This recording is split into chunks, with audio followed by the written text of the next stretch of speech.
Chapter 11. Why Handicaps? Handicaps are physical or mental disabilities that people are burdened with. These handicaps place the person at a great disadvantage. Some handicaps may be for a short term, while others may last an entire lifetime.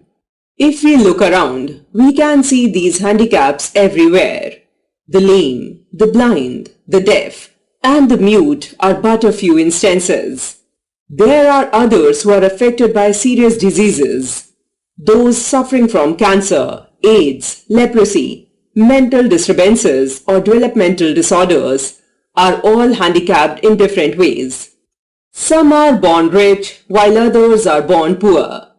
Being born in certain countries, in certain communities, and even to certain parents may be handicaps. Handicaps, no matter what they are, always place a person at a disadvantage. The person does not seem to have a fair chance of success or happiness. God is the creator of all human beings. He is our Father and a most loving Father. He is the giver of talents, qualities, abilities, and virtues. Some may wonder why this most loving Father appears to treat his children in such a discriminatory manner. Does it not show that God is unfair and unjust? No doubt that God is fair and just. The disparity in creatures shows God's power. He has created each one differently. We are not machine-made and branded. Each one of us is unique. God had certainly given each one qualities and talents. God wants each one of us to utilize and develop these talents. Handicaps do not mean that one is doomed to failure. History is full of examples of such people doing better than others. There is a law called the law of compensation.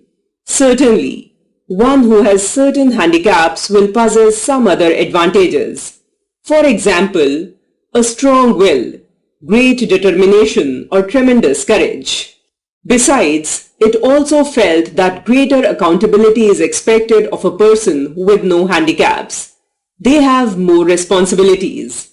It does not mean that the handicapped wish to be excused from everything. They have to fight their way and achieve success. They must not allow handicaps to stand in their way to progress. With courage, determination, and willpower, they should overcome their handicaps and forge ahead. They can, if they think they can.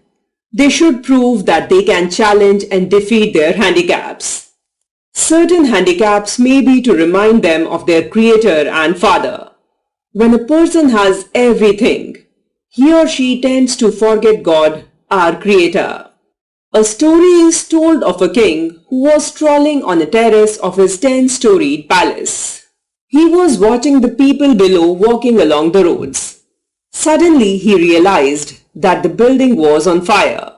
The stairways were burning. The king had no way to rush down. He tried to call the attention of the people below. Due to the noise all around, no one heard him. In his desperation to draw the attention of someone on the road, he threw down his ring, studded with precious stones. One passerby saw it. He looked all around. Realizing that no one had seen him, he put the ring in his pocket and walked away. The king threw down a few gold coins he had with him. The same thing happened again.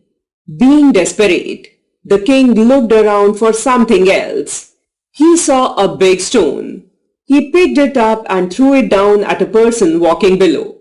It hit the man hard. He looked up and see who had thrown the stone at him. He realized that his king was standing on the terrace. Sometimes God does the same to us. He gives us plenty of blessings. He enjoys these to the maximum.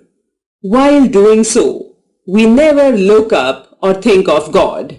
When He throws down a stone, gives some pain or suffering or some handicap, we immediately think of Him. So, some handicaps may have this purpose.